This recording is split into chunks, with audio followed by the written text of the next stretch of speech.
ஜனநாயகன் ஒரு mega budget திரைப்படத்தின் மகா போராட்டம். தமிழக வெற்றிக் கழகத்தின் தலைவராக தனது அரசியல் பயணத்தை தொடங்கி முதல் தேர்தலை சந்திக்கவுள்ள நடிகர் விஜயின் கடைசி திரைப்படமான ஜனநாயகன் வெளியீட்டு தேதி அறிவிக்கப்பட்டதிலிருந்து இன்று வரை பெரும் சவால்களை சந்தித்து வருகிறது. வினோத் இயக்கத்தில் கேவிஎன் புரொடக்ஷன்ஸ் தயாரிப்பில் உருவான இத்திரைப்படம் ஜனவரி 2026 பொங்கல் வெளியீடாக முதலில் திட்டமிடப்பட்டது.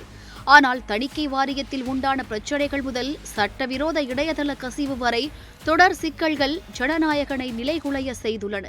தொடக்கத்திலிருந்தே இந்திய திரைப்பட தணிக்கை வாரியம் இப்படத்திற்கு சான்றிதழ் வழங்க தாமதம் செய்தது.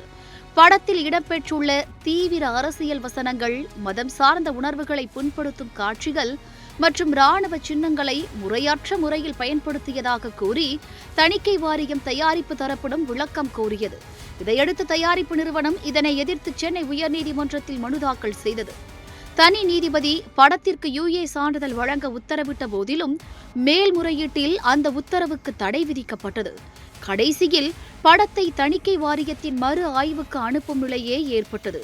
இதனால் மே 2026 அதாவது தமிழக சட்டமன்ற தேர்தலுக்கு பிறகு படத்தை வெளியிட படக்குழு திட்டமிட்டிருந்தது. இந்த இக்கட்டான சூழலில் ஏப்ரல் 9 மற்றும் 10 ஆகிய தேதிகளில் ஜனநாயகன் முழு திரைப்படமும் உயர் தரத்தில் இணையதளங்களில் கசிந்தது. சுமார் 500 கோடி ரூபாய் பட்ஜெட்டில் உருவான ஒரு பிரம்மாண்ட படைப்பு திரையரங்கிற்கு வரும் முன்பே இணையத்தில் வெளியானது ஒட்டுமொத்த திரைத்துறையையும் அதிர்ச்சியில் ஆழ்த்தியது.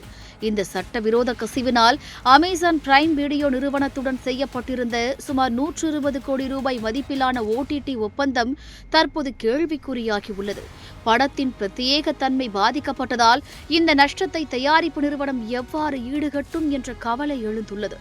இணையதள கசிவை தொடர்ந்து ஏப்ரல் 11 அன்று கோவை மாவட்டம் கருமத்தம்பட்டி என்ற ஊரைச் சேர்ந்த ராசி பிரைம் மூவிஸ் என்ற உள்ளூர் கேபிள் சேனல் லீக்கான படத்தின் காட்சிகளை சட்டவிரோதமாக ஒளிபரப்பியது. இதுகுறித்து தமிழக வெற்றிக் கழக நிர்வாகிகள் அளித்த புகாரின் பேரில் கோவை மாவட்ட காவல்துறை சம்பந்தப்பட்ட சேனல் உரிமையாளரை கைது செய்து கணினிகள் மற்றும் ஹார்ட் டிஸ்குகளை பறிமுதல் செய்தது. தமிழக சைபர் கிரைம் பிரிவு இதுவரை 300க்கும் மேற்பட்ட சட்டவிரோத இணையதள இணைப்புகளை முடக்கியுள்ளது.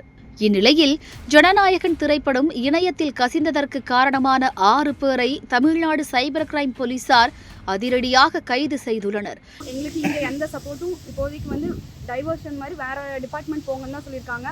கண்டிப்பாக எங்களுக்கு இதுக்கு நியாயம் வேணும். இந்த நியாயம் எங்களுக்கு கிடைக்கல அப்படின்னா நாளைக்கு கமிஷனர் ஆஃபீஸையும் போய் நாங்கள் எங்களுடைய மனுவை கொடுக்க போகிறோம். மாவட்ட ஆட்சியரையும் போய் எங்கள் மனுவை நாங்கள் கொடுக்குறோம் அப்படிங்கிறத நாங்கள் பதிவு பண்ணிக்கிறோம்.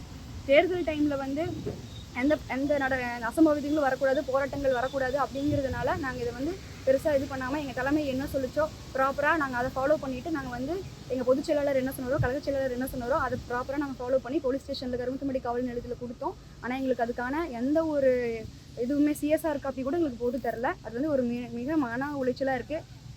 இதே மாதிரி தான் எங்களுக்கு தொடர்ந்து எங்களுக்கு எல்லா ப்ராப்ளம்ஸும் க்ரியேட் பண்ணிட்டு இருக்காங்க.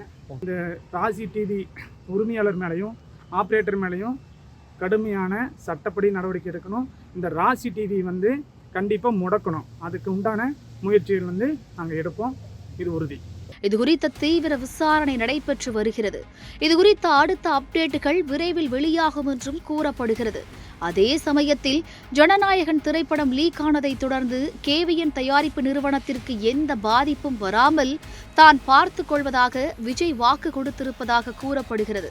தயாரிப்பாளருக்கு ஏற்பட்டுள்ள நஷ்டத்தை ஈடுகட்ட விஜய் தனது சம்பளத்தில் ஒரு பகுதியை திரும்பத் தரலாம் அல்லது கேவிஎன் நிறுவனத்திற்காக மற்றொரு படத்தில் நடிக்கலாம் என்று பரவலாக திரைத்துறை வட்டாரத்தில் எதிர்பார்க்கப்படுகிறது. அப்படி ஒரு படம் விஜய் நடிப்பதாக இருந்தால் அதனை வினோத் இல்லாமல் அட்லி, நெல்சன் திலீப்குமார், லோகேஷ் கனகராஜ் உள்ளிட்ட 3 பேரில் யாரேனும் ஒருவர் எடுத்தால் நன்றாக இருக்கும் என்று ரசிகர்கள் கூறி வருகின்றனர். இணையத்தில் இப்படியெல்லாம் பேசப்பட்டு வந்தாலும் இதில் எந்த அளவிற்கு உண்மை இருக்கிறது என்பது தெரியவில்லை என்பதும் குறிப்பிடத்தக்கது. ஜனநாயகன் படத்தில் நடித்துள்ள நடிகை மமிதா பைஜு அண்மையில் நிகழ்வு ஒன்றில் விஜய் சார் மீண்டும் நடிப்பார் என்ற நம்பிக்கையுடன் கூறியது இந்த வதந்திகளுக்கு உயிர் கொடுத்துள்ளது. ഞാൻ ചോദിച്ചു വിജയ് സാറിന്റെ അടുത്ത് ഞാൻ ഡയറക്റ്റ് എന്നിട്ട് ചോദിച്ചു, സാർ ഇത് ലാസ്റ്റ് പടമായിരിക്കുമോ എന്താണ് എല്ലാരും അങ്ങനെ പറയുന്നുണ്ടല്ലോ എന്ന് ചോദിച്ചിട്ട്. അപ്പം വിജയ് സാർ പറഞ്ഞു അറിയില്ല, ഇലക്ഷൻ ഇലക്ഷന്റെ റിസൾട്ട് അനുസരിച്ചിരിക്കും അല്ലേ? അതവന്മാരെല്ലാം കൂടി ജയിപ്പിക്കുക, അതൊരു സംശയമില്ല. അതുകൊണ്ട് പക്ഷേ ഭയങ്കര ആഗ്രഹം ഉണ്ടായിരുന്നു. ലൈക്ക് നമ്മള് ലാസ്റ്റ് ഡേയ്സിലും കൂടിയിട്ടായിരുന്നു.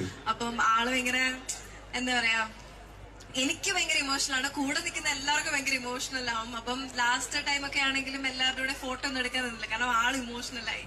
தற்போதைய நிலவரப்படி ஜனநாயகன் படத்தின் அதிகாரப்பூர்வ திரையரங்கு வெளியீடு இன்னும் உறுதி செய்யப்படவில்லை. ஜனநாயகன் திரைப்படத்தை ஏப்ரல் 24 திரையரங்குகளில் வெளியிட திட்டமிடப்பட்டு வருவதாகவும், இது தொடர்பாக விநியோகஸ்தர்களுடன் தயாரிப்பாளர் ஆலோசனை கூட்டம் நடத்துவதாகவும் தகவல் வெளியாகியுள்ளது.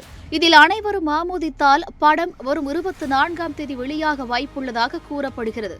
இருப்பினும் இதுகுறித்த அதிகாரப்பூர்வ தகவல் எதுவும் வெளியாகவில்லை.